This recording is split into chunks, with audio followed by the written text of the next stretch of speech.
Hello everyone, welcome to the exam time. So यार, ये है हमारा बिजनेस स्टडीज का फर्स्ट वीडियो, जिसके अंदर हम लोग करने वाले हैं nature and significance of management, साथ ही साथ प्रिंसिपल्स ऑफ मैनेजमेंट का कंप्लीट रिवीजन। जैसा कि मैंने तुम्हें प्रॉपर शेड्यूल बता दिया है कैसे कैसे तुम्हें क्या करना है, और हमारी जो रिवीजन वीडियोज होंगी अल्टीमेट रिवीजन की, वो तुम्हें कैसे यूट्यूब पे मिलने वाली है। सो आज है बिजनेस स्टडीज का डे फर्स्ट, और इसके अंदर मैं करवाने वाला हूँ नेचर एंड सिग्निफिकेंस, साथ ही साथ प्रिंसिपल्स ऑफ मैनेजमेंट, वो भी एक शॉर्ट में। स्टार्ट करते हैं। अगर चैनल पे नए हो तो चैनल को सब्सक्राइब कर लो, और साथ ही साथ बेल आइकन को प्रेस कर दो, सो दैट कोई भी अपडेट तुम्हारे मिस ना हो वीडियोस के रिगार्डिंग, और साथ ही साथ सीयूईटी के रिगार्डिंग। साथ ही साथ वीडियो में आगे बढ़ने से पहले बताना चाहूंगा, जो भी बच्चे प्रिपेयर कर रहे हैं फॉर अपकमिंग सीयूईटी एग्जाम्स, वो एग्जाम टाइम के मॉक टेस्ट से जुड़ सकते हैं, जहां पे कंप्लीट टेस्ट तुम्हें प्रोवाइड किए जाएंगे हर एक सब्जेक्ट्स की, और बहुत ही बेहतरीन क्वेश्चंस होंगे, डिटेल रिपोर्ट होगी, और हर एक चीज इसमें प्रोवाइड की गई है। ज्यादा जानकारी के लिए इस नंबर पे कॉल कर सकते हो, और डिस्क्रिप्शन में बाय लिंक दिया गया है, वहां से ज्वाइन कर सकते हो। तो स्टार्ट करते हैं अपने आज के सेशन को। तो मैं सबसे पहले यहाँ पे पीडीएफ अपडेट कर दे रहा हूँ, तुम्हें विजिबल हो जाएगी। Just wait for a minute. तो आई होप तुम्हें अब दिख रहा होगा हर एक चीज। यहाँ पे देखो, ये सारे जो है डिटेल नोट्स है, जो कि मैंने डिटेल लेक्चर्स में पढ़ा रखा है स्टूडेंट्स को। तो अब रिवीजन करवा रहा हूं, तो हर एक चीज का मैं जस्ट ओवरव्यू दूंगा, सबको पैराग्राफ लाइन बाय लाइन पढ़ के मैं नहीं बताने वाला हूं। जो कोर कंसेप्ट हैं वो मैं तुम्हारे सामने लाऊंगा, जिससे तुम्हारे सारे कंसेप्ट ब्रश अप हो जाएंगे। तो स्टार्ट करते हैं बेसिक से कि मैनेजमेंट होता क्या है। एक प्रॉपर डेफिनेशन दे रखा है क्रिटनर का। तो मैंने उनका कहना था कि मैनेजमेंट एक प्रोसेस है। मैनेजमेंट क्या है? एक प्रोसेस है जिसके अंदर हम अपने ऑब्जेक्टिव्स को अचीव करते हैं। किसके मदद से? लोगों की मदद से। आसान भाषा में यही डेफिनेशन हो सकता है। तो मैनेजमेंट एक प्रोसेस है of working with and through others to effectively achieve the organisation's objectives efficiently using limited resource. तो दो टर्म्स यहां पे निकल कर आ रहे हैं, इफेक्टिवली और एफिशिएंटली। आई होप तुम्हें ये मतलब पता होगा कि what is effectiveness and what is efficiency. तो अगर बात करें इफेक्टिवनेस की, तो यहां पे तुम्हें वर्ड्स में हाईलाइट करके दिखा रहा हूं, क्या याद रखना है। Completing the right task to achieve the deputed goals within the time frame. सही काम करना है within the time frame, इसी को नाम दिया जाता है इफेक्टिवनेस। और अगर मैं बात करूं एफिशिएंसी की, तो एफिशिएंसी रिजल्ट करता है मिनिमम रिसोर्सेस में। मतलब उसके कहने का मकसद पर्पस ये है कि तुम ठीक है टाइम फ्रेम में काम करो, लेकिन उसके साथ साथ तुम कम से कम रिसोर्सेस का इस्तेमाल करो।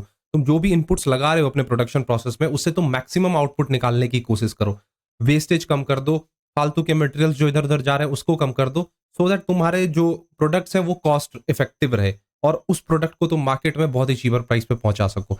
तो ये जो दो टर्म्स है, इफेक्टिवनेस और एफिशिएंसी, बहुत इंपॉर्टेंट है। प्रोसेस की अगर बात करूं, तो प्रोसेस क्या होता है? मैनेजमेंट के जो फंक्शंस होते हैं, जैसे कि प्राइमरी में प्लानिंग आ जाता है, फिर उसके बाद organising, staffing, directing and controlling, ये सारी चीजें आ जाती हैं इसके अंदर। अब देखो, मैं अगर तुम्हें बताऊं, जैसे कि मैक्सिमम बच्चे पूछते हैं क्या केस स्टडी बन सकता है बिजनेस स्टडी से, तो बिल्कुल यार, केस स्टडी तुमसे पूछा जाने वाला है तुम्हारे सीयूईटी एग्जाम में। साथ ही साथ असर्शन रीजंस होंगे, स्टेटमेंट बेस्ड होंगे, और मैच द फॉलोइंग्स भी होगा। मैंने एमसीक्यूज करवा रखा है बिजनेस स्टडीज का, जाके तुमसे कर लेना, सो दैट तुम एक एज पे आ जाओगे बाकी बच्चों से। तो पढ़ते हैं अपने आगे नेक्स्ट टॉपिक की तरफ। एफिशिएंसी और इफेक्टिवनेस के बीच में और एक डिफरेंस दे रखा है। अब मैं डायरेक्ट आ जाता हूं कैरेक्टरिस्टिक्स पे। किसके कैरेक्टरिस्टिक्स पे? मैनेजमेंट के कैरेक्टरिस्टिक्स पे। तो मैनेजमेंट क्या है? एक गोल ओरिएंटेड प्रोसेस है। मतलब कोई भी काम किया जाएगा तो उसका अल्टीमेट पर्पस क्या होगा? गोल अचीव करना। तुमने जो भी गोल सेट कर रखा है, अब गोल तुम्हारा कुछ भी हो सकता है। 80% का प्रॉफिट अचीव करना है, फॉर एग्जाम्पल सीयूईटी में तुम्हें दिल्ली यूनिवर्सिटी चाहिए या फिर बनारस हिंदू यूनिवर्सिटी ही चाहिए, तो ये तुम्हारा गोल हो सकता है। नेक्स्ट आता है कि मैनेजमेंट जो है परवेसिव है। परवेसिव का मतलब होता है हर एक लेवल पे, हर एक ऑर्गेनाइजेशन में, चाहे वो टॉप लेवल हो, मिडिल लेवल हो, या फिर क्यों ना वो लोअर लेवल ही ना हो। सिंपली तुम ये बोल सकते हो, चाहे वो प्रॉफिट मेकिंग ऑर्गेनाइजेशन हो या फिर नॉट प्रॉफिट मेकिंग ऑर्गेनाइजेशन हो, एक प्राइवेट स्कूल हो या फिर एक गवर्नमेंट स्कूल हो, हर एक लेवल पे, हर एक ऑर्गेनाइजेशन में मैनेजमेंट की प्रेजेंस होती है। नेक्स्ट आता है कि मैनेजमेंट क्या है? एक मल्टी डायमेंशनल है। मतलब ये तीन चीजों से मिलकर बनता है, वर्क, पीपल और ऑपरेशंस। ये चीज याद रख लेना कि मैनेजमेंट क्या है? एक मल्टी डायमेंशनल है, या फिर सिंपली तुम बोल सकते हो मैनेजमेंट एक कॉम्प्लेक्स एक्टिविटी है। नेक्स्ट फीचर की अगर मैं बात करूं, जो कि है कंटिन्यूअस प्रोसेस, इसका ये मतलब है कि मैनेजमेंट में जो भी काम होती है उसे रेगुलर बेसिस पे परफॉर्म करना होता है। ऐसा नहीं करना है कि तुमने आज काम किया अब फिर 10 दिन बाद काम करोगे, तो ये यहां पे दिक्कत हो सकती है। ये एक कंटिन्यूअस प्रोसेस है जहां पे वर्क को रेगुलर वे में, प्रॉपर मैनर में परफॉर्म करना होता है। ग्रुप एक्टिविटी है, जैसा कि तुमने पढ़ा होगा प्रिंसिपल्स ऑफ मैनेजमेंट में, एक प्रिंसिपल होता है स्पिरिट डी कॉप। उसका कहना क्या होता है? एक सिंगल पर्सन या एक सिंगल एम्प्लॉय कुछ नहीं कर सकता है। पूरी जो ऑर्गेनाइजेशन बनी होती है वो सारे एम्प्लॉय, सारे टॉप लेवल के जो भी मेंबर्स होते हैं सबसे मिलकर बनी होती है। एक अकेला बंदा कुछ भी नहीं कर सकता है। तो सेम कंसेप्ट यहां भी अप्लाई होता है कि मैनेजमेंट एक ग्रुप एक्टिविटी है, उसमें हर एक इंसान का कंट्रीब्यूशन होगा, जितने भी इंसान उस ऑर्गेनाइजेशन में काम कर रहे होंगे। नेक्स्ट आता है डायनामिक फंक्शन है, कीप्स ऑन चेंजिंग बोल सकते हो सिंपली तुम। हमारी जो इन्फॉर्मेंट है वो चेंज होती रहती है टाइम टू टाइम। सेम चीज यहां भी अप्लाई होगा कि हमारा जो मैनेजमेंट है इसमें हमें टाइम टू टाइम चेंज लाने पड़ते हैं। इट मीन्स कि ये फ्लेक्सिबल होना चाहिए, ना कि इसमें रिजिडनेस होनी चाहिए। टेंजिबल फोर्स नहीं है, ये इंटेंजिबल फोर्स है, जिसे कि तुम अपने आंखों से देख नहीं सकते हो, जस्ट तुम उसकी प्रेजेंस को फील कर सकते हो कि हाँ तुम्हारे ऑर्गेनाइजेशन में प्रॉपर मैनेजमेंट हो रखी है या नहीं। तो ये सारे फीचर्स हो गए। अब मैनेजमेंट के 3 उद्देश्य होते हैं, वो मैं तुम्हें क्लियरली बता दे रहा हूं। पहला होता है सर्वाइवल, प्रॉफिटेबिलिटी और ग्रोथ। सर्वाइवल, प्रॉफिटेबिलिटी, ग्रोथ क्या है, ये फर्स्ट है। वैसे एक होता है ऑर्गेनाइजेशनल ऑब्जेक्टिव, दूसरा होता है सोशल ऑब्जेक्टिव और तीसरा होता है पर्सनल ऑब्जेक्टिव। तो जो हमारा सबसे फर्स्ट है ऑर्गेनाइजेशनल, उसमें एक ऑर्गेनाइजेशन के 3 उद्देश्य होते हैं। सबसे फर्स्ट जब एक फॉर्म सेटअप होती है तो उसका सबसे पहला मकसद होता है कि वो कैसे भी उस मार्केट में सर्वाइव कर जाए। सर्वाइव करना उसका सबसे फर्स्ट पर्पस होता है। मतलब जो भी वो प्रोडक्ट बना रहे हैं उसे प्रॉफिट नहीं चाहिए फर्स्ट स्टेज में, जस्ट उसका कॉस्ट निकल कर आ जाए, जिससे कि वो मार्केट में सर्वाइव कर ले, स्टार्टिंग स्टेज में या इनिशियल स्टेज कह सकते हो। दूसरी चीज यहाँ पे आती है प्रॉफिटेबिलिटी। अब जैसे ही कोई भी इंसान या कोई भी ऑर्गेनाइजेशन सर्वाइव कर लेता है मार्केट में, अब वो सोचता है कि नहीं यार अब कुछ प्रॉफिट आना चाहिए, कितने दिन अब बस कॉस्ट प्राइस जो बना रहे हैं उसी को बेच रहे हैं उसी प्राइस पे। तो ऐसे इंसान डिमोटिवेट फील करता है, जब तक उसके पास प्रॉफिट नहीं आएगी वो मोटिवेट होगा नहीं। तो प्रॉफिटेबिलिटी भी एक इंपॉर्टेंट पॉइंट हो सकता है। और तीसरा आता है ग्रोथ। बिना प्रॉफिट के कोई भी इंसान ग्रोथ नहीं कर सकता। तो यहाँ पे तीनों पॉइंट्स जो है एक दूसरे से लिंक्ड है। जब इंसान सर्वाइव करेगा तभी वो प्रॉफिट कमा सकता है, और जब वो प्रॉफिट कमाएगा तभी वो ग्रोथ कर सकता है। आई होप तुम्हें ये तीनों पॉइंट्स क्लियर हुए होंगे। सोशल ऑब्जेक्टिव क्या कहता है, सोसाइटी के लिए कुछ करो। तुम सोसाइटी में रह रहे हो, सोसाइटी के रिसोर्सेज का इस्तेमाल कर रहे हो, तो तुम्हारा भी ये फर्ज बनता है। हायर स्टडीज में तुम CSR एक चैप्टर पढ़ोगे, कॉर्पोरेट गवर्नेंस कह लो या कॉर्पोरेट सोशल रिस्पॉन्सिबिलिटीज, जिसके अंदर तुम्हें हर एक बात डिटेल में बताई जाएगी। आगे अगर मैं बात करूं पर्सनल भी बोल सकते हो या पर्सनल भी बोल सकते हो, इसके अंदर इंप्लॉयज की बात होगी। जो भी इंप्लॉयज तुम्हारे ऑर्गेनाइजेशन में काम कर रहे हैं, ऑर्गेनाइजेशन का फर्ज बनता है कि वो उसके लिए कुछ ना कुछ करे। सर वो तो सैलरी दे ही रही है ना, नहीं नहीं, सैलरी से कुछ नहीं होता। तुम्हें टाइम टू टाइम अगर तुम्हें उन्हें मोटिवेटेड रखना है तो तुम्हें उन्हें पर्क्स देने होंगे, extra social and safety needs देनी होगी, मतलब बोनसेस तुम्हें देने होंगे, तुम्हें टूर पैकेजेस उन्हें प्रोवाइड करने होंगे, सो दैट वो अपने काम को और भी मोटिवेटेड तरीके से कर पाएंगे। ठीक है, आई होप ये चीज तुम्हें क्लियर हो रही होगी जो कि मैं तुम्हें बता रहा हूं। अब मैनेजमेंट के नेचर क्या क्या होते हैं, तो मैनेजमेंट सबसे पहला की आर्ट है। क्या है, मैनेजमेंट एक कला है। अब आर्ट क्या होता है, आर्ट्स की अगर मैं बात करूं तो उसमें थियोरेटिकल नॉलेज होती है। ठीक है, हर एक चीज सिस्टमैटिक वे में ऑर्गेनाइज्ड होता है, बहुत सारे थियोरेटिकल एस्पेक्ट्स होते हैं उसके अंदर, जो कि एक इंसान को समझने होते हैं और लर्न करने होते हैं। तो सेम चीज मैनेजमेंट में भी अप्लाई होता है। जो भी चीजें आर्ट्स में अप्लाई होंगी थियोरेटिकल वे में, तो एक मैनेजमेंट में जब भी मैनेजमेंट होगी तो उस टाइम भी थियोरेटिकल नॉलेज हमें लेना होता है। पर्सनलाइज्ड एप्लीकेशंस, आर्ट्स में जिस तरह से कोई भी चीज चेंज करके अपने पर्सनल एप्लीकेशंस के थ्रू उसे हम अप्लाई करते हैं, मतलब एक पर्सन टू पर्सन कह सकते हो डिफर करता है। कोई इंसान उसे दूसरे तरीके से देखेगा, दूसरा इंसान उसे तीसरे तरीके से देखेगा। तो बेसिक नॉलेज यही है कि आर्ट जो होता है एक पर्सन से दूसरे पर्सन पे डिफर करता है। सेम चीज मैनेजमेंट पे भी अप्लाई होता है। एक इंसान का मैनेज करने का तरीका अलग होगा, दूसरे इंसान का तरीका अलग होगा। ठीक है, तीसरा पॉइंट आता है based on practice and creativity. मतलब यहां पे तुम्हें खुद का क्रिएटिविटी कुछ लगाना होगा, एक्स्ट्रा स्किल्स तुम्हें लगानी होगी, तुम्हारी खुद की एक्सपर्टाइज तुम्हें यहाँ पे शो करनी होगी। फॉर एग्जाम्पल, एक म्यूजिशियन जो होता है वो अलग अलग म्यूजिकल नोट्स का इस्तेमाल करता है जब वो परफॉर्म कर रहा होता है। चलो अब बात कर लेते हैं। तो 3 पॉइंट तुम ये क्लियर कर लेना, तुमसे पूछा जा सकता है, इस पे क्वेश्चंस निकल कर आ सकते हैं।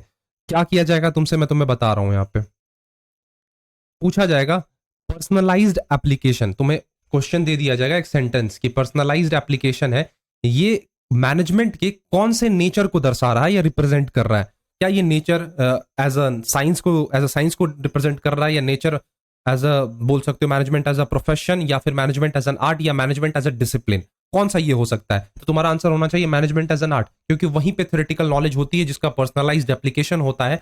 और एक चीज मैंने क्या बताया था तुम्हें, based on practice and creativity. Creativity पे डिपेंड करता है, तुम्हारे टेक्निक्स पे, तुम्हारे स्किल्स पे, तुम्हारे टेक्टिक्स पे, तुम्हारी स्ट्रैटेजीज पे डिपेंड करता है।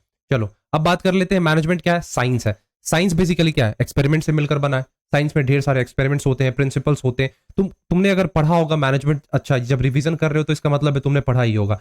तो तुम 14 प्रिंसिपल्स ऑफ मैनेजमेंट पढ़ते हो, फ्योल के प्रिंसिपल्स पढ़ते हो, हेनरी टेलर के प्रिंसिपल्स पढ़ते हो, तो तुमने देखा होगा कि मैनेजमेंट में भी ढेर सारे प्रिंसिपल्स अप्लाई होते हैं। बिना उस प्रिंसिपल्स के मैनेजमेंट अधूरा है। सेम चीज जब साइंस की अगर बात आती है तो वहां पे ढेर सारे एक्सपेरिमेंट्स होते हैं, और वो एक्सपेरिमेंट्स बहुत सारे प्रिंसिपल्स पे बेस्ड होते हैं। तो दोनों में कहीं ना कहीं यही सिमिलैरिटी है कि वो एक प्रिंसिपल्स पे बेस्ड होता है साइंस, उसी प्रकार मैनेजमेंट भी प्रिंसिपल्स पे बेस्ड होता है। अब वो प्रिंसिपल एक्सपेरिमेंट्स के थ्रू होते हैं, ऑब्जर्वेशंस के थ्रू होते हैं, ठीक है।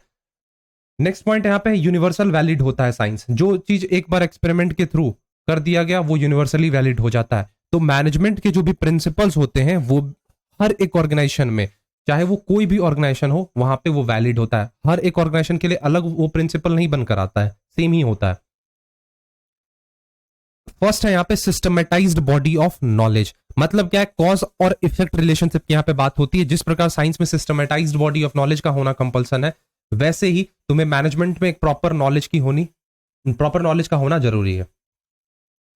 अब यहां पे देख लो मैनेजमेंट प्रोफेशन कैसे है। देखो प्रोफेशन को फुल मैनेजमेंट कंसीडर नहीं किया गया, ये बात याद रखना, लेकिन ठीक है इसे माना जाता है। प्रोफेशन का मतलब क्या होता है, ऑक्यूपेशन, ठीक है, जिस काम में आप जुड़े हो, which specialised knowledge and skills are required. Entry जो होती है यहाँ पे रेस्ट्रिक्टेड होती है। अगर मैं तुम्हें एग्जांपल दूं डॉक्टर का, तो कोई भी डॉक्टर नहीं बन सकता है, उसके लिए प्रॉपर डिग्री चाहिए होती है, एमबीबीएस करना होता है। सेम चीज चार्टर्ड अकाउंटेंट की अगर मैं बात करूं, तो यहाँ पे भी 3 डिफरेंट स्टेजेस को पास करना होता है, तब जाकर एक कोई इंसान सीए बन पाता है। तो उसके लिए यहाँ पे एक प्रॉपर कह सकते हो कोड ऑफ कंडक्ट चाहिए होता है। एंट्री रिस्ट्रिक्टेड होती है प्रोफेशंस में, सीएस हो गए, सीए हो गए, साथ ही साथ लॉयर तुम बोल सकते हो। इसके लिए क्या होता है, प्रॉपर डिग्री चाहिए होती है, तब जाकर कोई उस प्रोफेशन में आ पाता है। तो well defined body of knowledge का होना ही जरूरी है। रिस्ट्रिक्टेड एंट्री होती है। प्रोफेशनल एसोसिएशन है, जैसे कि सीए का क्या है, आईसीआई, सीएस का क्या है, आईसीएसआई, सीए का आईसीआई है, ठीक है। एथिकल कोड ऑफ कंडक्ट का होना जरूरी है, मतलब जो कि उसके नेचर और बिहेवियर को, मेंबर्स के नेचर और बिहेवियर्स को बताए, एक्सप्रेस करे। और इनका जो मोटिव होना चाहिए वो सर्विस होना चाहिए, कि वो अपने क्लाइंट्स को सर्व करे। आई होप तुम्हें हर एक चीज क्लियर हो पा रही होगी, जो भी मैं चीजें तुम्हें यहाँ पे बता रहा हूं। चलो अब बात कर लेते हैं डिफरेंट लेवल्स ऑफ मैनेजमेंट की। तो इस पिरामिड चार्ट के थ्रू मैं तुम्हें समझाने वाला हूं। अब यहाँ पे देखो अलग अलग बुक्स में अलग अलग बातें की गई होंगी, लेकिन ये जो 3 का ऊपर का तुम देख रहे हो, टॉप, मिडिल और लोअर लेवल है, या फिर फर्स्ट लेवल जैसे कि यहाँ पे लिखा गया, वो सेम होता है। इंडिविजुअल अलग अलग पिरामिड्स में नहीं शो होते हैं, लेकिन चलो समझ लेंगे क्या है ये। सबसे पहले मैं बात करता हूँ फर्स्ट लेवल मैनेजमेंट की, जिसको कि हम लोग लोअर लेवल मैनेजमेंट भी बोलते हैं या लो लेवल मैनेजमेंट भी बोलते हैं। यहाँ पे कौन आएंगे, हमारे सुपरवाइजर्स आते हैं, फोरमैन आते हैं। मिडिल लेवल में एक चीज याद रखना, जितने भी डिपार्टमेंट्स हैं, चाहे वो प्रोडक्शन डिपार्टमेंट हो, परचेज डिपार्टमेंट हो, मार्केटिंग डिपार्टमेंट हो, सेल्स डिपार्टमेंट हो, या फिर फाइनेंस डिपार्टमेंट हो, उसके जो भी हेड्स होंगे, जैसे कि production manager, marketing manager, sales manager, finance manager, वो सारे ही मिडिल लेवल में आएंगे, ये बात याद रख लेना। टॉप मैनेजमेंट की बात करें तो इसके अंदर तुम्हारे बोर्ड ऑफ डायरेक्टर्स आते हैं, सीईओज आते हैं, वाइस प्रेसिडेंट्स आते हैं, मतलब टॉप लेवल वाले बंदे इसमें आएंगे। तो ये चीज याद रखना, छोटे छोटे क्वेश्चन निकल कर आ सकते हैं, चांसेस कम है। तो चलो समझते हैं। टॉप लेवल तुम्हें पता है, टॉप लेवल का काम क्या होता है, प्लान्स, पॉलिसीज फ्रेम करना, फॉर्मुलेट करना, रूल्स तैयार करना, स्ट्रैटेजीज बनाना, ऐसा होता है ना, ये चीज पढ़कर रखियो। लेकिन उन्हीं स्ट्रैटेजीज को, उन्हीं पॉलिसीज को, उन्हीं प्लान्स को इंप्लीमेंट करने का काम किसका होता है, तो आंसर तुम्हारा होना चाहिए मिडिल लेवल ऑफ मैनेजमेंट, ठीक है। Lower level just supervisory level की तरह होते हैं। अच्छा, सुपरवाइजरी लेवल इनका नाम तुम याद रख लेना। मिडिल लेवल देख लो, डेजिग्नेशन एंड सुपर फंक्शन यहां दे रखा है, इसके अंदर डिपार्टमेंटल, सब डिपार्टमेंटल और डिविजनल हेड्स आते हैं। इनका मेन काम होता है जो प्लान्स और जो पॉलिसीज टॉप लेवल ने फॉर्मुलेट करा है, उन्हीं प्लान्स को, पॉलिसीज को एग्जीक्यूट करना प्रॉपर वे में। साथ ही साथ एक लिंक बनाकर रखना टॉप लेवल में और मिडिल लेवल में, सॉरी लोअर लेवल में। तो लोअर लेवल को हम लोग सुपरवाइजरी ऑपरेशनल लेवल के नाम से भी जानते हैं, और लोअर लेवल तो बोलते ही है। इनका बेसिकली काम क्या होता है, जो भी ऑर्डर मिडिल लेवल से निकल कर आएगा उसको प्रॉपरली परफॉर्म करना। Main task is to ensure actual implementation of the policy. ठीक है, टॉप लेवल ने प्लान्स बना दिया, फॉर्मुलेट कर दिया, मिडिल लेवल ने उसे एग्जीक्यूट कर दिया, लेकिन इंप्लीमेंट तो लोअर लेवल वाले ही करेंगे, वर्कर्स करेंगे, सुपरवाइजर्स करते हैं, सॉरी सबऑर्डिनेट्स करते हैं, फोरमैन्स करते हैं। तो ये चीज इंपॉर्टेंट चीज यहाँ पे निकल कर आ सकती है। अब देखो फंक्शंस ऑफ मैनेजमेंट कितने होते हैं, ये चीज तुम याद रख लेना। Planning, organising, staffing, directing and controlling पढ़ेंगे, डिटेल में पढ़ेंगे। अब उससे पहले मैं तुम्हें कोऑर्डिनेशन बता देता हूं, इसके बाद तुम्हें मैं कुछ हटके चीजें बताऊंगा जो कि तुम्हारे सिलेबस में नहीं है, हो सकता है तुमसे वो सारी चीजें पूछ ली जाए। कोऑर्डिनेशन देखना क्या है, कोऑर्डिनेशन वो फोर्स है जिसके थ्रू जितने भी फंक्शंस होते हैं मैनेजमेंट के, planning, organising, staffing, directing and controlling, सबको सिंक्रोनाइज कर दिया जाता है। मतलब जितने भी एफर्ट्स लगाए जाते हैं डिफरेंट डिफरेंट फंक्शंस में, सबको कोऑर्डिनेट कब करेंगे हम, जब मैनेजमेंट को उसकी नीड होगी, और उसी चीज को हम लोग नाम देते हैं कोऑर्डिनेशन। तो ये एक फोर्स है जिसके थ्रू सिंक्रोनाइज किया जाता है मैनेजमेंट के सारे एक्टिविटीज को, मैनेजमेंट के सारे फंक्शंस को। इससे फायदे क्या होते हैं, जो भी चांसेस होते हैं कि डुप्लीकेशन हो किसी भी काम में, डिले हो, केओस हो डिफरेंट डिपार्टमेंट्स में, डिफरेंट लेवल्स में, उन सबको खत्म कर दिया जाता है यहाँ पे। तो अगर मैं बात करूं फीचर्स की, तो ये कोऑर्डिनेशन क्या होता है, इंटीग्रेट करता है ग्रुप एफर्ट्स को, सब मिलके काम करेंगे। Unity of actions, unity of action आगे समझाऊंगा मैं प्रिंसिपल्स में। कोऑर्डिनेशन कंटिन्यूअस प्रोसेस होता है, टाइम टू टाइम हमें चेक करना होता है कि क्या कोऑर्डिनेशन प्रॉपर्ली काम कर रहा है या नहीं। ये सारे मैनेजर्स की रिस्पॉन्सिबिलिटी होती है, ये चीज तुम ध्यान रख लेना। और कोऑर्डिनेशन एक डेलिब्रेट फंक्शन है, कोऑर्डिनेशन परवेसिव है हर एक लेवल पे। क्लियर? आई होप तुम चीजें समझ पा रहे होगे। अब मैं स्टार्ट करूंगा प्रिंसिपल्स ऑफ मैनेजमेंट। उससे पहले मैं तुम्हें कुछ बातें बता दूं, जस्ट वेट करो 1 मिनट। मैं मेरे पास जो नोट्स है मैं उससे तुम्हें देखकर बताने वाला हूं।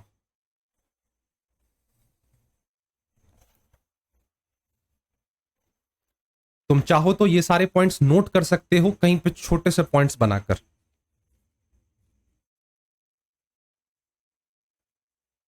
देखो, सबसे पहले ध्यान से सुनना, मैनेजमेंट की इवोल्यूशन की मैं बात करूंगा, हिस्ट्री की बात यहां पे मैं करने वाला हूं। 3 स्टेजेस रहे थे, या फिर सिंपली तुम बोल सकते हो 3 थ्योरीज बनकर आए थे। यहां पे नोट्स खुला हुआ है, नोट्स देख के बता रहा हूं, ठीक है। 3 थ्योरीज थे बेसिकली। कौन कौन से? सबसे फर्स्ट था क्लासिकल थ्योरीज। डेट नोट करना, क्लासिकल थ्योरीज कब से कब तक रहा था? 1880 से लेकर 1930 तक। 1880 से लेकर 1930 तक। इंपॉर्टेंट चीज क्या आता है कि क्लासिकल थ्योरीज के अंदर कौन कौन आते हैं। तो सबसे पहले तुम्हारे यहां पे एफडब्ल्यू टेलर आएंगे। एफडब्ल्यू टेलर कौन थे? Father of scientific management. ये चीज तो पता होगा। एफडब्ल्यू टेलर कौन थे? फादर थे साइंटिफिक मैनेजमेंट के। अगर मैं तुम पर प्रॉपर चार्ट के थ्रू समझाऊं, जस्ट वेट करो 1 मिनट।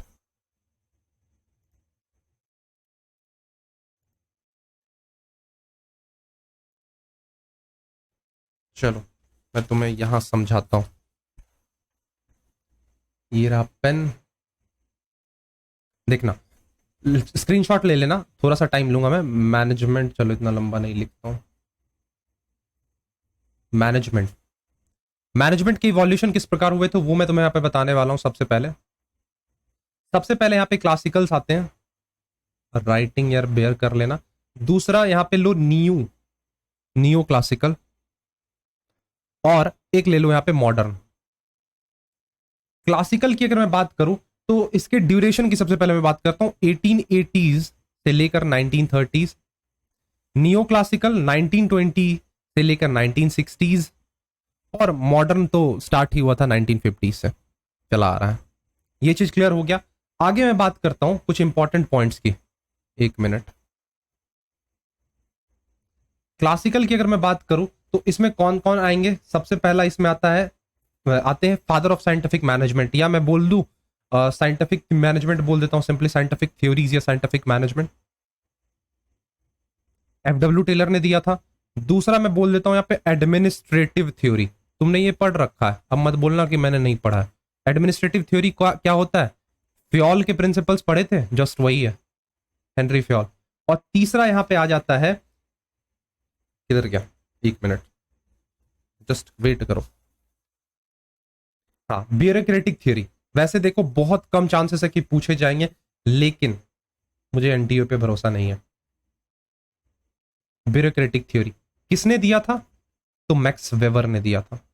लिख दूं यहाँ पे, ऊपर वाला दोनों तो याद ही होगा तुम्हें, मैक्स वेबर ने दिया था। बात खत्म, तुम इतना याद रख लेना, हो जाएगा काफी। नियो क्लासिकल की बात करूं तो इसमें 2 चीज तुम्हें याद रखनी है। नियो क्लासिकल के अंदर 2 चीजें आएंगी, human relation movement, human relation movement, और दूसरा यहां पे बता दूं बिहेवियरल साइंस मैनेजमेंट। क्लियर है ये चीज? क्लियर है? अच्छा देखो, मॉडर्न में बेसिकली 3 अप्रोच हुआ करते हैं। अप्रोच वो भी मैं लिख देता हूं यहाँ पे, क्वांटिटेटिव है, शॉर्ट में लिख रहा हूं, क्वांटिटेटिव। दूसरा में यहाँ पे मैं लिख दे रहा हूं सिस्टमैटिक, या सिस्टम बोल लो तुम। और तीसरा लिख दे रहा हूं कंटिजेंसी। मुझे सबसे पहले ये बताओ, फादर ऑफ मॉडर्न मैनेजमेंट कौन है? Father of modern management comment section में बताना। और फादर ऑफ साइंटिफिक मैनेजमेंट तो पता ही होगा तुम्हें। चलो, ये बातें मुझे तुम्हें बतानी थी। अब मैं डायरेक्टली शिफ्ट करूंगा तुम्हारे प्रिंसिपल्स ऑफ मैनेजमेंट पे, ठीक है? जस्ट वेट करो 1 मिनट। चलो आ जाते हैं अपने प्रिंसिपल्स ऑफ मैनेजमेंट पे, स्टार्ट करें। मैनेजमेंट प्रिंसिपल्स होते क्या है बेसिकली? ये वो फंडामेंटल ट्रुथ है, या बोल सकते हो ये वो जनरल गाइडलाइंस है जो कि एक मैनेजर को मदद करता है। आसान भाषा में बताऊं, अच्छा एक चीज बता दूं, एफडब्ल्यू टेलर का हिस्ट्री पढ़ लेना और फ्योल भाई साहब का भी हिस्ट्री पढ़ लेना कि कौन से माइंस में काम करते थे, क्या डेजिग्नेशन हुआ करता था, ये सारी चीजें। चलो स्टार्ट करें। प्रिंसिपल्स ऑफ मैनेजमेंट में देखो, सबसे फर्स्ट और बेसिक चीज बताना चाहूंगा मैं तुम्हें कि ये यूनिवर्सल वैलिड है। मतलब हर एक जगह पे, हर एक मैनेजमेंट में, चाहे वो कोई भी ऑर्गेनाइजेशन हो, वहां पे ये एप्लीकेबल होगा, यूनिवर्सली ये एप्लीकेबल होगा। जनरल गाइडलाइंस की तरह होता है, किसके लिए? मैनेजर के लिए जनरल गाइडलाइंस की तरह होता है, रूल्स की तरह होता है, बोल सकते हो तुम। Formed by practice and experiments, ये सारी चीजें मैंने तुम्हें बता रखी है। फ्लेक्सिबल होता है, टाइम टू टाइम इसमें हम चेंजेस कर सकते हैं, मॉडिफिकेशन कर सकते हैं as per the need and as per the requirement. Mainly behavioural होता है, ठीक है, और कॉज एंड इफेक्ट रिलेशनशिप पे बेस्ड होता है और कंटीजेंट होता है। नेक्स्ट चलो बात कर लेते हैं टेलर साइंटिफिक मैनेजमेंट की। तो टेलर के बारे में अगर मैं बताऊं तो सबसे पहले इसके कुछ प्रिंसिपल्स तुम समझ लो, उसके बाद टेक्निक्स वगैरह मैं बताऊंगा तुम्हें। पहला आता है साइंस, जो है वो क्या है? Science not rule of thumb. Science होना चाहिए, ना कि रूल ऑफ थंब जो चला आ रहा है वो होना चाहिए। साइंस यहाँ पे एप्लीकेबल होना चाहिए। इस प्रिंसिपल के अकॉर्डिंग क्या बोला गया है कि साइंटिफिक स्टडी होनी चाहिए। एक मिनट, कुछ ग्लिच है, बार बार ऊपर भाग जा रहा है। प्लानिंग खुल गया ये।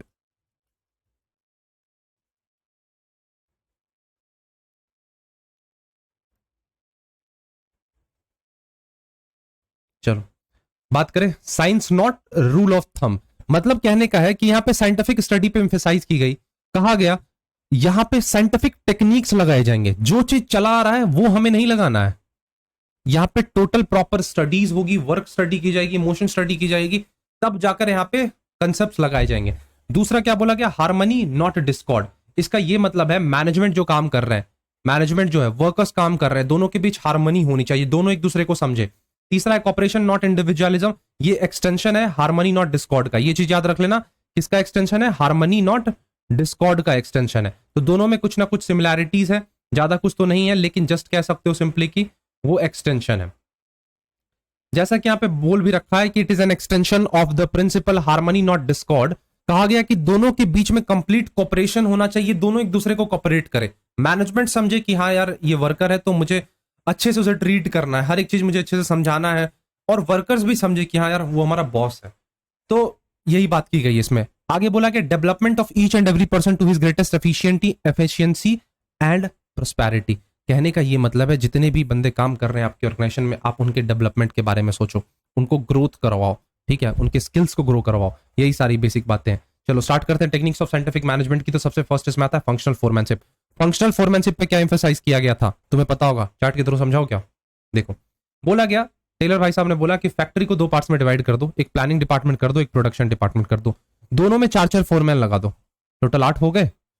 अब आपका काम बहुत ही स्मूथली हो जाएगा, बस बात खत्म। क्या बोला? फैक्ट्री मैनेजर्स में, फैक्ट्री मैनेजर को दो पार्ट में क्लासिफाई कर दो, या सिंपली फैक्ट्री को दो पार्ट में क्लासिफाई कर दो, प्लानिंग और प्रोडक्शन। प्लानिंग में 4 होने चाहिए, instruction card clerk, root clerk, time clerk और डिसिप्लिनरियन। क्या होता है, कैसे होता है, एक बार रीड कर लेना। प्रोडक्शन इंचार्ज में देखा गया speed boss, gang boss, repair boss और इंस्पेक्टर। नेक्स्ट आता है यहाँ पे standardisation and simplification of work. दो अलग अलग एस्पेक्ट्स हैं यहाँ पे, standardisation and simplification of work. Standard बोला कि हर एक प्रोडक्ट का एक प्रॉपर स्टैंडर्ड होना चाहिए जिसके बेसिस पे वो तैयार होगा। सिंप्लीफिकेशन में बोला गया जितने भी अननेसेसरी चीजें बना रखी है तुमने, अननेसेसरी तुमने वेराइटीज रखी हुई है, साइज रखे हुए हैं, ग्रेड्स तुमने बना रखे हैं, सबको एलिमिनेट कर दो, इससे तुम्हारा कॉस्ट सेव होगा। तो दो प्रिंसिपल्स, दो टेक्निक्स, प्रिंसिपल नहीं बोलूंगा, टेक्निक्स यहां पे लगे, स्टैंडर्डाइजेशन एंड सिंप्लीफिकेशन। स्टैंडर्डाइजेशन में सिंपली प्रोडक्ट्स को एक स्टैंडर्ड्स पे बनाओ, एक क्वालिटी सेट करो उसकी। तीसरा है method study. Method study simply ये बोलता था किसी काम को करने का सबसे बेस्ट तरीका क्या होता है वो आइडेंटिफाई करो, one of the best way of doing the task. Motion study बोलता है सिंपली जितने भी अननेसेसरी, वेस्टफुल सिंपली तुम बोल सकते हो, या फिर अननेसेसरी ही मानकर चलो, इंसिडेंटल बोल लो, अनप्रोडक्टिव बोल लो, जितने भी अनप्रोडक्टिव मूवमेंट्स हो रहे हैं, तुम्हारे इंप्लॉइज अनप्रोडक्टिव मूवमेंट्स कर रहे हैं, उधर से उधर फालतू का टाइम पास कर रहे हैं, एक डिपार्टमेंट से दूसरे डिपार्टमेंट में अपने दोस्त से मिलने जा रहे हैं, सबको एलिमिनेट कर दो। इससे तुम्हारा कॉस्ट भी सेव होगा, तुम्हारा काम भी जल्दी जल्दी निकल कर आएगा। टाइम स्टडी कहता है किसी काम को करने का वेल डिफाइंड टाइम क्या होना चाहिए, उस पर बात की गई टाइम स्टडी में। अब टाइम स्टडी के थ्रू, टाइम स्टडीज के थ्रू तुम इंसेंटिव्स भी डिटरमाइन कर सकते हो अपने लेबर का। 6 आता है फटीग स्टडी। फटीग की अगर मैं बात करूं तो इसका मतलब होता है थकान। इंप्लॉय जब थक जाते हैं उन्हें चाहिए होता है ब्रेक, ब्रेक नहीं दोगे तो उनका दिमाग हो जाएगा हैंग, तो ब्रेक का होना इंपॉर्टेंट है। फटीग स्टडी सिंपली यही बोलता है कितने बार ब्रेक मिलना चाहिए और कितने ड्यूरेशन का मिलना चाहिए। दो चीज है, frequency of rest intervals and time and frequency. Time कितने टाइम का होगा, ड्यूरेशन का होगा, फ्रीक्वेंसी कितनी बार दोगे, एक बार, दो बार, 10 बार, 20 बार, कितने बार दोगे। नेक्स्ट चलो बात कर लेते हैं डिफरेंशियल पीस वेज सिस्टम। यहां पे बोला गया पीस का मतलब होता है आउटपुट, जो जितना आउटपुट निकाल रहा है उसको उतना वेजेस दो। कोई 10 आउटपुट बना रहा है 10 आउटपुट के वेजेस बेसिस पे दो, कोई एक आउटपुट बना रहा है एक आउटपुट के बेसिस पे दो, उससे ज्यादा सैलरी उन्हें नहीं देनी है, उससे ज्यादा उन्हें वेजेस नहीं देनी है। ठीक है, तो ये 7 बेसिकली चीजें यहां पे निकल कर आई। अच्छा कुछ मिसिंग मुझे लग रहा है यहां पे, मेंटल रिवोल्यूशन था ना शायद, देख लेना वो सर। अब बात कर लेते हैं फ्योल प्रिंसिपल्स ऑफ मैनेजमेंट की। तो इसमें टोटल 14 प्रिंसिपल्स हमें देखने हैं, हिस्ट्री देखना तुम्हारा काम है, यहाँ पे मैं बता रहा हूं बार बार। बोला गया सबसे पहला, फ्योल भाई साहब का मानना था अगर आपको काम को बहुत बेस्ट तरीके में निकलवाना है तो काम को कर दो छोटे छोटे टुकड़े में डिवाइड, छोटे छोटे टुकड़ों में डिवाइड कर दोगे। अब उस काम को जो भी बंदे स्पेशलाइज्ड हैं उस फील्ड में उन्हें बांट दो। ये तो कर सकते हो ना, बोला हाँ भाई ये तो कर सकते हैं। तो काम को कर दिया आपने छोटे छोटे टुकड़ों में डिवाइड। अब जो भी स्पेशलिस्ट हैं, जो भी बंदे उस काम के लिए रिक्वायर्ड है, रिक्वायर्ड तो नहीं बोलूंगा, सूटेबल है, उन्हें आप काम दे दो। तो डिवीजन ऑफ वर्क ये हो गया। दूसरा आता है, फ्योल का मानना था कि अथॉरिटी और रिस्पॉन्सिबिलिटी में बैलेंस होनी चाहिए। ऐसा नहीं कि किसी को आपने अथॉरिटी ज्यादा दे दिया, रिस्पॉन्सिबिलिटी बहुत ही कम दिया, तो इसका ये मतलब है कि वो अपने काम को प्रॉपरली परफॉर्म नहीं कर पाएगा क्योंकि उसके पास उस रिस्पॉन्सिबिलिटी के अनुसार अथॉरिटी नहीं है। साथ ही साथ ये भी नहीं होनी चाहिए कि आपने उसे अथॉरिटी बहुत ज्यादा दे दिया या उसे रिस्पॉन्सिबिलिटी बहुत ज्यादा दे दिया, अथॉरिटी दिया ही नहीं, या अथॉरिटी ज्यादा नहीं होना चाहिए। तो दोनों चीज बोला गया, अथॉरिटी भी ज्यादा मत दे देना आप और रिस्पॉन्सिबिलिटी भी ज्यादा मत दे देना, दोनों के बीच में बैलेंस रखना, सो दैट जो आपके काम होंगे वो बहुत अच्छे तरीके से आएंगे। तुम सोच कर देखो, तुम उसे अथॉरिटी ज्यादा दे दोगे अपने एम्प्लॉइज को, रिस्पॉन्सिबिलिटी हल्का सा थोड़ा सा दोगे, तो वो कहीं ना कहीं एरोगेंट बिहेव करना स्टार्ट कर सकता है कि मेरे पास पूरे पावर्स रखे हुए, मैं जो चाहूंगा वो करूंगा। थर्ड आया यहाँ पे डिसिप्लिन। डिसिप्लिन जनरल गाइडलाइंस होते हैं, जनरल रूल्स होते हैं जो कि हर एक एम्प्लॉयज को फॉलो करने होते हैं, चाहे वो बोर्ड ऑफ डायरेक्टर्स हो, सीईओ हो, या फिर क्यों ना वो सबऑर्डिनेट हो या फिर वर्कर हो, सबके लिए डिसिप्लिन सेम होते हैं, सबके लिए रूल्स अलग पढ़ेंगे, लेकिन डिसिप्लिन की मैं बात यहां पे कर रहा हूं। यूनिटी ऑफ कमांड की अगर मैं बात करूं तो सिंपली इतना बोला गया, वन बॉस, एक ही बॉस होना चाहिए एक एम्प्लॉयज के लिए। अब ऐसा नहीं 2-3 बॉस आकर इस एम्प्लॉय को ऑर्डर दे रहे, अब ये हो जाएगा कंफ्यूज्ड, ये एक भी काम सही तरीके से नहीं कर पाएगा। तो बोला गया कि अगर आपको कंफ्लिक्ट्स ऑर्गेनाइजेशन में नहीं चाहिए, कंफ्यूजन नहीं चाहिए, तो एक इंडिविजुअल्स पे एक ही बॉस लगाओ, उसको 10 बॉस से ऑर्डर मत दिलवाना। यूनिटी ऑफ डायरेक्शन में बोला गया जितने भी ग्रुप्स काम कर रहे हैं ऑर्गेनाइजेशन में, सब कोई एक डायरेक्शन में मूव करेंगे। मतलब उनका अल्टीमेट पर्पस क्या होना चाहिए कि ऑर्गेनाइजेशन का जो होल सोल पर्पस है, होल सोल गोल है, वो अचीव हमें करना है। तो ये 5 प्रिंसिपल्स हो गए। नेक्स्ट आता है subordination of individual interest to general interest. Fayol का ये मानना था, उनका कहना था कि एक इंडिविजुअल जो ऑर्गेनाइजेशन में काम कर रहा है, जब वो ऑर्गेनाइजेशन में काम करता है तो उसका जो खुद का इंटरेस्ट है, खुद का इंटरेस्ट, खुद का प्रॉफिट, अगर वो कुछ सोच रहा है वो उसे साइड रखे, सबसे ज्यादा प्रायोरिटी वो किसे दे, ऑर्गेनाइजेशन के इंटरेस्ट को। बहुत इंपॉर्टेंट चीज निकल कर आ जाता है कि उनका मानना था कि वो ऑर्गेनाइजेशन के इंटरेस्ट को वैल्यू दे, अपने इंटरेस्ट को वैल्यू ना दे।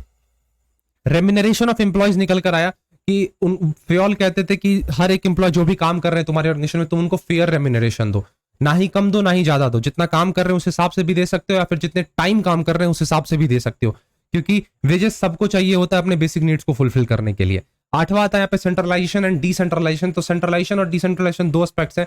सेंट्रलाइजेशन का कहने का मतलब होता है कि अथॉरिटी जो है वो टॉप लेवल अपने पास सेंट्रलाइज करके रख रहा है, अपने पास ही रख रहा है, वो डिसेंट्रलाइजेशन नहीं कर रहा है। और डिसेंट्रलाइजेशन की अगर मैं बात करूं तो डिसेंट्रलाइजेशन होता है proper distribution of a powers to the lowest level of a management. तो फ्योल का कहना था कि बैलेंस रखो ना, सेंट्रलाइज भी रखो, जितनी तुम्हें चाहिए तुम अपने पास रखो और जितने इंप्लॉयज को चाहिए तुम उतने अथॉरिटीज उन्हें दो। इससे क्या होगा, तुम्हारे ऊपर ज्यादा बर्डन भी नहीं होगा। नेक्स्ट आया स्केलर चेन। स्केलर चेन क्या है, फॉर्मल लाइन ऑफ अथॉरिटी है। ठीक है, ये देख सकते हो, ये क्या है, फॉर्मल लाइन ऑफ अथॉरिटी है।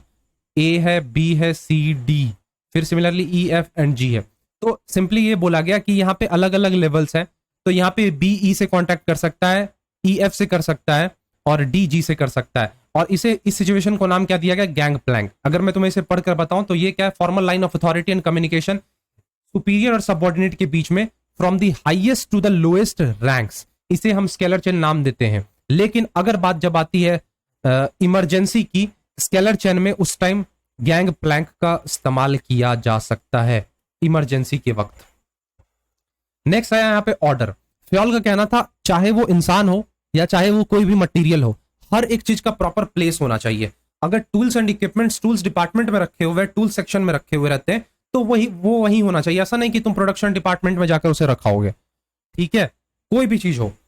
तो there should be proper place for people and material, suitable और एक अप्रोप्रिएट प्लेस होना चाहिए। इक्विटी में क्या बोला गया, हर एक इंप्लॉइज को आप इक्वली ट्रीट करोगे, किसी भी इंप्लॉइज के साथ पार्शियलिटी नहीं करोगे, कोई भी फेवरेटिज्म का कंसेप्ट यहां पे नहीं आना चाहिए। आसान भाषा में तुम्हें बताऊं तो ऐसा नहीं होना चाहिए सुपीरियर जो है वो मिस्टर ए को ज्यादा वैल्यू दे रहा है, मिस्टर बी को भाव ही नहीं दे रहा है, तो फेवरेटिज्म कंसेप्ट नहीं होना चाहिए। इक्विटी में बोला गया कि जितने भी इंप्लॉइज काम कर रहे हैं सबको इक्वली ट्रीट करो, पार्शियलिटी नहीं करनी है।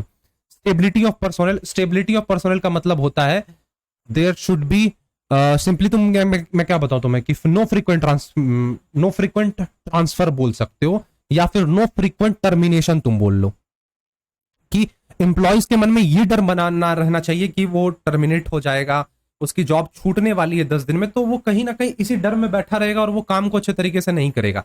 तो स्टेबिलिटी, उसके मन में स्टेबिलिटी होनी चाहिए, वो जॉब सिक्योरिटी होनी चाहिए। इनिशिएटिव 13th यहाँ पे इनिशिएटिव आता है कि सब मिलके एम्प्लॉयज को, सुपरवाइजर्स को या फिर बोर्ड ऑफ डायरेक्टर्स को इनिशिएटिव दे रहे हैं। मतलब कोई अगर नई चीजें बता रहा है कि यार ये चीज करो, तो आप उसे मोटिवेट करो, ठीक है। और 14th प्रिंसिपल यहां पे आता है spirit D cops. Spirit D corp का मतलब होता है प्रमोट करो किसको, टीम स्पिरिट को, यूनिटी को, हार्मोनी को ट्रीट करो। आई कुछ नहीं है, वी है सब कुछ, एक अकेला बंदा कुछ नहीं है, पूरी टीम मिलकर बनती है हर एक चीज से। तो that is spirit D cops, ठीक है। अब 14 प्रिंसिपल्स में तो बचे कुछ नहीं, नेक्स्ट चैप्टर होगा तुम्हारा प्लानिंग। मुझे जहां तक याद है कि इसमें 2 ही चीजें थी, मैं एक बार चेक कर लेता हूं तुम्हारे शेड्यूल में, जस्ट वेट करो 1 मिनट, जस्ट वेट फॉर मिनट।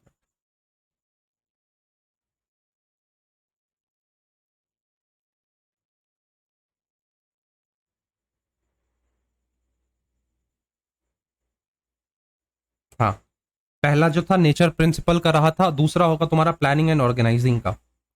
तो इसके बारे में कल बात करें। चलो फिर एंड करता हूं आज के सेशन को, मिलेंगे नेक्स्ट सेशन में। अगर तुम्हारे कोई भी डाउट्स है तो कमेंट सेक्शन में बोल सकते हो, पूछ सकते हो अपने डाउट्स। टेलीग्राम चैनल ज्वाइन कर लेना, डिस्क्रिप्शन में है, बहुत सारे बेनिफिट्स तुम्हें वहां पे मिल जाएंगी, अपडेट्स वगैरह मिल जाती हैं एग्जाम्स को लेकर, साथ ही साथ पीडीएफ्स वगैरह भी मिल जाती है। साथ ही साथ अगर तुम्हें टेस्ट सीरीज को ज्वाइन करना है तो डिस्क्रिप्शन में लिंक है, वहां से जाके ज्वाइन कर लो। मिलते हैं अपने नेक्स्ट सेशन में, तब तक के लिए thank you, bye bye and take care.